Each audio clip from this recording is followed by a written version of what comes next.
تخيل تصحى الصبح تلاقي نفسك واقف في وسط حريقة والدنيا مقلوبة، وتبص تحت رجلك تلاقي جثتك انت شخصيا متشال على نقالة اسعاف، وفجأة بيظهر لك 3 من حراس العالم التاني وبيقولوا لك يا معلم انت مت خلاص، وقدامك 49 يوم بالثانية ولازم تعدي فيهم على 7 محاكم مرعبة في 7 جحيمات مختلفة. ولو المحامي بتاعك عرف يثبت انك كنت بني ادم طيب ونقي هترجع تتولد تاني في الدنيا وبالمواصفات اللي تختارها كمان. اما لو سقطت في محكمة واحدة بس فمكانك محجوز وسط وحوش الجحيم لآلاف السنين. فاهلا بكم يا جماعة في قناة حكايات روما، المكان السحري اللي بنجيب فيه الخلاصة بالحبشتكنات والافيهات الرايقة. والنهاردة جايبه لكم واحد من اعظم واضخم افلام الفانتازيا والدراما في تاريخ السينما الكورية. فيلم هتشوفوا فيه كمية اثارة وخيال علمي هتشل حركاتكم وفي نفس الوقت هيموتكم من العياط والدراما. وقبل ما ندخل في الغريق انزلوا حالا اخبطوا زرار الاشتراك المتين وفعلوا الجرس بالحبشتكنات كده وجهزوا الفطار وتعالوا نشوف بطلنا الاطفاء الغلبان هيعمل ايه مع عالم قضاء الجحيم. وبتبدأ حكاية النهارده ببطلنا اللي اسمه هونغ، رجل شغال اطفائي يعني بايع عمره وشايل روحه على كفة كل يوم علشان ينقذ الناس. وفي يوم من الايام بتحصل حريقة مرعبة في برج سكني، وهونغ بيدخل وسط الانفجارات والنار وبيشيل طفلة صغيرة وبيتحشر بيها فوق، ما بيلاقاش يا عيني مفر غير انه ينط ويحميها بجسمه. وفعلا بيرمي البنت على مرتبة الانقاذ، ولكن هو بيقع على ظهره من ارتفاع مرعب وسط دمار الحريقة. وهونغ بيقوم من الارض وبيمسح التراب اللي على الهدوم بتاعته وبيقعد يكلم البنت ويطمن عليها، وبيلاقيها مبرقة وبتبص وراه ومش سامعاه اصلا. فبيلف ورا بيلاقي الصدمة اللي تقفل الدماغ، وبيلاقي ان الدكاترة بيعملوا له انعاش صدمات كهربائية وزمايله الاطفائيين منهارين من العياط عليه. في لحظة الذهول دي بتنشق الارض وبيظهر له 2 غامضين جدا. البنت الكيوت دي اسمها دوكشون والواد العضلات هونميك. دول يا سيدي حراس من العالم السفلي جايين ياخدوا روحه، والحراس دول اول ما بيشوفوه بيفرحوا جدا وبيزفوه كمان وبيقولوا له ان في خبر سعيد يا عم كيم، اضحك بقى وفكها، انت مت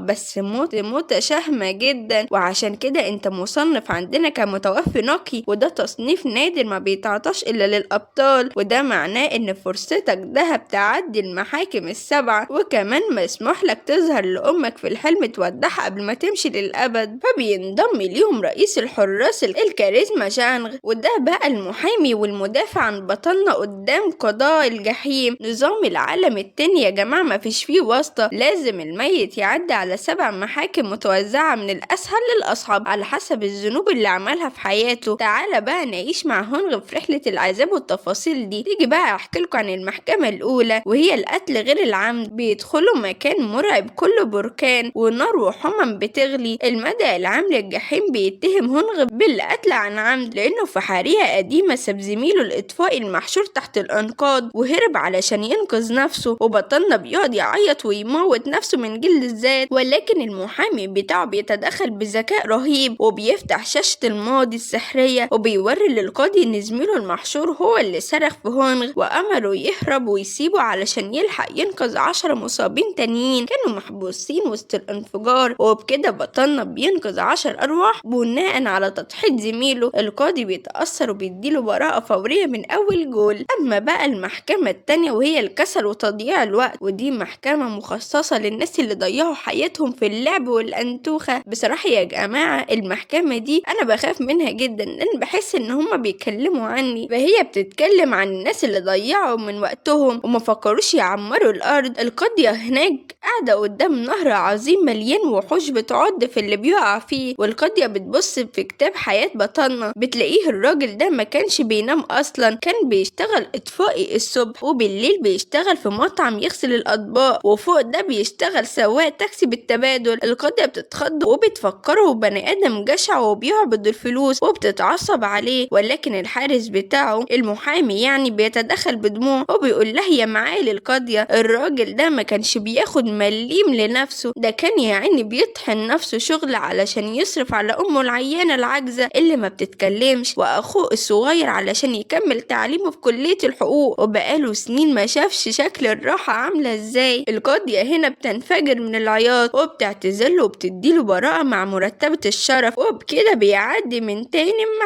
المحكمة التالتة والرابعة بقى، ودول بيتكلموا عن الغش والغدر. ركزوا معايا بقى علشان الرحلة بتبدأ تصعب جدا والأجواء بتقلب رعب، وفي طريقهم بين المحاكم الأرض بتبدأ تتهز بعنف، وبتظهر وحوش مرعبة وزواحف عملاقة طايرة وعايزة تاكل روح بطلنا وتدمره. فرئيس الحراس جانغ بيستغرب جدا وبيقلق، وده لأن الوحوش دي ما بتظهرش في طريق الميت النقي أبدا إلا في حالة واحدة بس، لو حد من قرايبه اللي من دمه مات على الأرض مظلوم، وروحه من كتر القهر والظلم والموتة البشعة اتحولت لروح هائمة والشريرة مليانة غضب وبوظت نظام الكون كله. وهنا الزمن بيرجع بيهم للأرض، وبنعرف الصدمة الكبيرة والقصة الفرعية اللي تقطع القلب، وهي إن أخو بطلنا الصغير اللي شغال عسكري في الجيش كان بيحب زميله في الخدمة، عسكري غلبان ومكتئب وبيمر بظروف صعبة، وأخو البطل كان بيحتويه جدا. وفي ليلة حراسة السلاح بتاع العسكري الغلبان ده بيطلع منه طلقة بالخطأ وتيجي في بطن أخو البطل. العسكري بيترعب، القائد بتاع الوحدة لما بيجي بدل ما يسعف أخو بطلنا بيخاف على مستقبله وترقيته والفضايع، فبياخد أخو البطل وهو لسه بينزف وبيتنفس وبيحفر له حفرة في وسط الغابة وبيدفنوه وهو حي علشان يقدروا على الجريمة. الأخ من كتر الظلم والوجع والقهر وهو بيموت تحت التراب روحه بتتحول لشبح مرعب هائم في معسكر الجيش وبيدمر كل حاجة وعايز ينتقم من القائد بأي طريقة. وطبعا الكلام ده بيدمر أخوه في العالم الآخر. فرئيس الحراس اللي هو المحامي يعني انتوا أكيد حفظته بيضطر يسيب المحكمة وينزل الأرض بنفسه علشان يطارد روح الأخ الشبح ويهديه قبل ما يتسبب في إعدام أخوه في الجحيم. وفي نفس الوقت بطلنا هونغ بيوصل للمحكمة السابعة والأخيرة والمرعبة، خلي بالكم، محكمة العقوق والإساءة للوالدين، ودي بقى المحكمة الكبرى اللي بيرئسها ملك العالم السفلي ومفيش فيها أي تهاون أو نقاش. الملك بيفتح شاشة ضخمة وبيقدم الدليل الصادم من ماضي بطلنا اللي خفاه عن الحراس لما كان هونغ عيل صغير والفقر يعني طحنهم وجوعهم، وأمه كانت في غيبوبة وبتموت في المستشفى. أصابه اليأس الكامل ساعتها وجم خده وكان عايز يروح يخنق أمه علشان يريحها ويريح نفسه وأخوه، وبعدها يموت أخوه الصغير بالسم، وفي آخر حاجة هو ينتحر ويخلصهم كلهم من العذاب بتاع الفقر. ولكن اللي حصل إن الأخ الصغير صحي في آخر ثانية ومنعه، فضربه هونغ من كتر الذنب والخزى والكسرة وهرب من البيت ومرجعش ولا شاف أمه بقاله 15 سنة كاملين، واكتفى إنه يطحن نفسه الشغل ويبعت لهم فلوس من بعيد لبعيد لأنه بيبقى مكسوف من نفسه جدا. فبطلنا بيقع على ركبه وبينهار من العياط وبيقول للملك أنا مذنب وأنا عاق، أرجوك عاقبني وارميني في أعمق جحيم، أنا استاهل العذاب. فالملك بيرفع إيده الحمراء علشان يصدر حكم العذاب الأبدي ويسحق روحه. ولكن في نفس الثانية على الأرض رئيس الحراس بيستخدم قدراته السحرية وبيخلي الأخ الشبح يدخل في حلم أمه الطيبة الصامتة وهي نايمة في المستشفى، والأخ بيبكي وبيحضن أمه في الحلم وبيقول لها يا أمي سامحي أخويا هونغ، ده كان غبي زمان وكان عايز يموتنا من كتر الفقر واليأس. وفجأة بتحصل المعجزة اللي تبكي الحجر، الأم الطيبة العاجزة اللي بقالها سنين ما بتتكلمش بتنطق وتعيط في الحلم وبتقول يا أولادي أنا اللي سامحاكم، أنا اللي كنت عيانة وحملتكم فوق طاقتكم وانتم عيال صغيرة، انتم أغلى ما في حياتي، وأخوك ما كانش عاق، ده كان بيحميني. وهنا بتحصل الصدمة القانونية في الجحيم. قانون العالم التاني الصارم بيقول أي ذنب يسامح فيه البشر بعضهم بصدق وعن حب على الأرض يسقط فورا من سجلات الجحيم ولا يحق للقضاء المحاكمة عليه.